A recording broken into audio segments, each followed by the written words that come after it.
السلام عليكم ورحمة الله وبركاته، حبايب قلبي، عاملين ايه؟ وحشتوني. النهاردة بقى محضرين حتة لحمة ضاني كده زي ما انتوا شايفين. محضرة بامية عشان نعمل طاجن بامية باللحمة الضاني، حاجة كده فاخر من الآخر. غاسلة البامية ومجهزاها. أنا بحب أغسل البامية وبعدين أقمعها، ما بحبش أقمع البامية وبعدين أغسلها، لا بتمزلق. أنا بغسل البامية كويس قوي وبحطها في مصفى تنشف شوية وابتدي أقمع فيها. حطيت الوك على النار عشان خاطر هعمل فيه البامية. قطعت بصلاية حلوة كبيرة كده قطع صغيرة. هحط معلقتين سمنة. هبتدي بقى ايدي في البصلة، مش هسيبها. انا بحب دايما تبقى ايدي في البصلة عشان ما تخاطر ما تبقاش واحدة وواحدة، يعني ما تتحروقش. لا، انا بحب البصلة لون واحد، تبقى ذهبي فاتح. البصلة الغامقة بتغمق الخضار، لا انا بحب الخضار بتاعي لونه احمر حلو كده. فدايما ايدي في البصلة عشان خاطر البصلة ما تتحرقش من ناحية وناحية تبقى فاتحة. لا، انا بحب البصلة لون واحد. بس زي ما انتوا شايفين كده، اول ما بحس ان البصلة بتاعتي خلاص اصفرت كده وبقت لونها دهبي حلو، حطيت عليها اللحمة.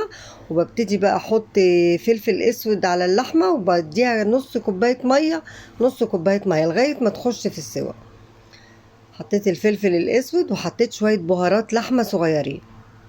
انا بقى بحب البامية بالكزبرة.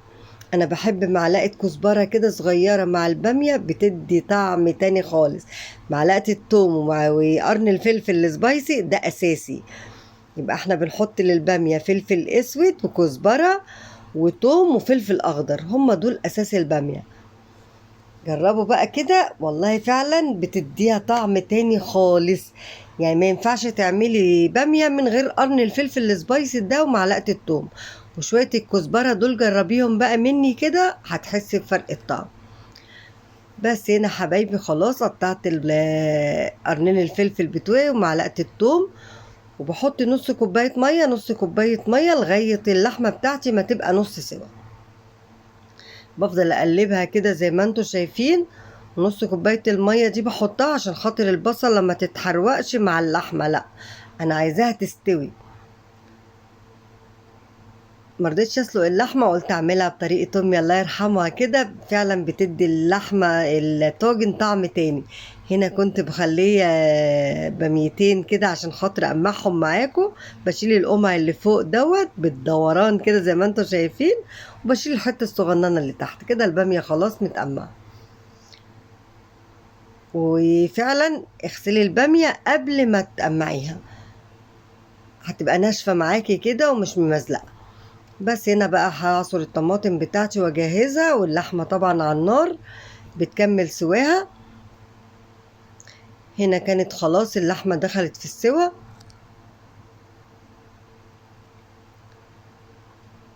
خلاص ما فيهاش مية ولا فيها اي حاجة، نشفت خالص.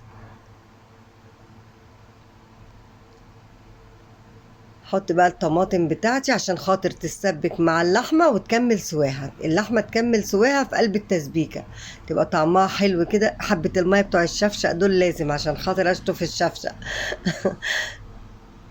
بس كده يا حبايبي، بسيبها بقى كده على نار هادية تتسبك واللحمة تكمل سواها. ببص عليها من وقت للتاني، لو حسيت ان اللحمة لسه نية بروح حاطلها بق مية صغير كده لغاية ما احس ان اللحمة فعلا استوت. لازم يبقى ايدي فيها كده واشوفها واحس انها خلاص فعلا استوت، لان البامية ما بتاخدش سوا. لازم اللحمة تاخد سواها كله في قلب التسبيكة الاول. بس هي كده بص، من غير شوربة ولا حاجة، خير اللحمة بيبقى في قلب البامية، يعني بيديها طعم تاني خالص. سايباها على نار هادية زي ما انتوا شايفين. بصوا حبة المية دول وسبتها تسبك خالص زي ما انتوا شايفين. لما نشفت خالص كده هحط بقى البامية وهقلب البامية كام تقليبة كده مع التسبيكة. انا عايزة البامية تشرب من الصوص بتاع البامية، انا عايزة البامية تبقى طعمها حلو من جوه. ففضلت اقلب فيها كده لغايه ما حسيت ان هي خلاص فعلا دخلت في السوا. زي ما انتوا شايفين كده ايدي في الباميه. انا بصوا ما بتحركش من المطبخ، انا طول ما انا واقفه بتبقى ايدي مع الحاجه اللي على البوتاجاز، ما بسيبهاش وامشي.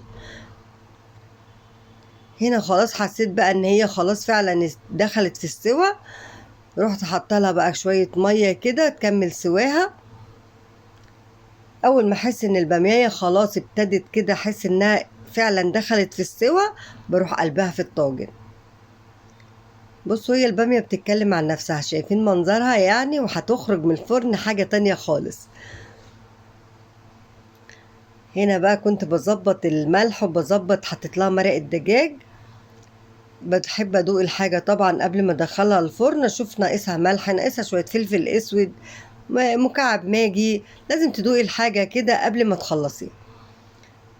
هنا بقى كنت ناسيه معلقه هريسه الشطه دي، مع اني حاطه فلفل سبايسي، بس برضو حطيت معلقه صغيره كده من هريسه الشطه لانها فعلا كانت حاميه قوي. لقيتها دلع شويه، رحت حاطه شويه ملح. خلاص هنا بقى الباميه بتاعتي خلاص استوت كده، يا دوبك تخش بقى الفرن 10 دقايق ربع ساعة بالكتير قوي، واخرجها كده تبقى فظيعة. حضرت الطاجن بتاعي. هنا بقى انا بحب احط الطاجن تحتيه صينية زي ما انتم شايفين كده، عشان اعرف املكه وانا بدخله الفرن وانا بخرجه من الفرن. انا دايما بحب احط تحت اي طاجن صينية.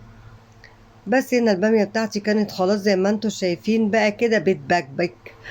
شايفينها بتبكبك ازاي؟ هي كده خلاص بقى كده استوت وبقت جميلة. هي ممكن تتاكل كده، بس لازم الشمخة بتاعت الطاجن دي بتديها طعم تاني. سبحان الله، يعني الطاجن فعلا بيديها شمخة في الآخر كده، لا حاجة تانية. بس هنا بقى الطاجن بتاعي خلاص جاهز، ادخله بقى كده الفرن واخرج احلى طاجن من الفرن. هنا الطاجن بتاعنا خرج زي ما انتم شايفين كده، بصوا اللون والشكل وكل حاجة اختلفت مجرد ما حطيتي الطاجن في الفرن. شايفين المنظر؟ هو بيتكلم عن نفسه، والله فعلا كانت حاجة كده يعني مش قادرة اقول لكم على الجمال. طاجن بامية ما قعدش. شايفين منظر طاجن البامية؟ وهنا بقى ده كان نهاية الفيديو بتاعي، يا رب يكون عجبكم، يا رب ما كنتش طولت عليكم. ولو عجبكم الفيديو ما تنسوش اللايك الحلو والسبسكرايب والكومنت الحلو بتاعكم بيساعدني، وهستنى رأيكم في التعليقات، واشوفكم في فيديو جديد. باي باي. اللايك اوعوا تنسوا اللايك، اللايك مش بفلوس على فكرة.